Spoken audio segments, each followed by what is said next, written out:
તો finally guys વાગ્યા છે 10 ને આપણે આવી ગયા છીએ મેડિકલે, કારણ કે આઈટીઆઈ હમણાં રજા છે, સાહેબ બહાર ગામ ગયા છે. તો કુશાલભાઈ પાસે મોબાઈલ નહોતો તો કુશાલભાઈ કરતા હતા ખાનું સાફ અને કેબિનની બધા આગળ દવા કાઢતા હતા અને આપણે બેઠા પાછળ. તો ફાઇનલી ગાઈઝ આપણે બપોરના વાગ્યા છે 3 ને આપણે જમી કાઢીને ફ્રી થઈ ગયા હતા. તો ઘરેથી પપ્પાએ મોટા પપ્પાએ કીધું કે ટાંકાનો વાલ તૂટી ગયો, તો આપણે નીકળી ગયા 3 વાગે વાલ લેવા. તો ફાઇનલી ગાઈઝ અમે કુશાલભાઈ હાટું જોવા આવી ગયા હતા મોબાઈલ. તો ફાઇનલી ગાઈઝ આપણે મોબાઈલ જોઈને આવી ગયા હતા કુશાલભાઈ હાટું ફાઇનલ કરી આવ્યા હતા અને વાગ્યા હતા 5 અને આપણે 4:30 આવી ગયા હતા, પણ વ્લોગ ઉતારવાનો ટાઈમ અત્યારે મળ્યો. તો ફાઇનલી ગાઈઝ વાગ્યા છે 6 ને મમ્મી અને દર્શનભાઈ બે જાય છે સુરત, થોડુંક કામ હતું એટલે. તો ફાઇનલી ગાઈઝ આપણે આવી ગયા હતા બેરુનાથી, વાગ્યા હતા 9 વાગે, ક્યાંય બહાર નહોતું જવાનું. તો મેં કીધું કુશાલને થોડીક વાર બેસી ગયા દુકાને.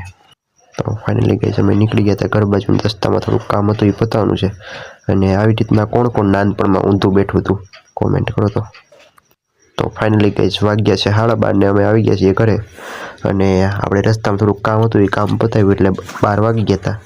તો હવે આ વ્લોગને કરીશું એન્ડ અને કાલના વ્લોગમાં મળ્યા. જય માતાજી.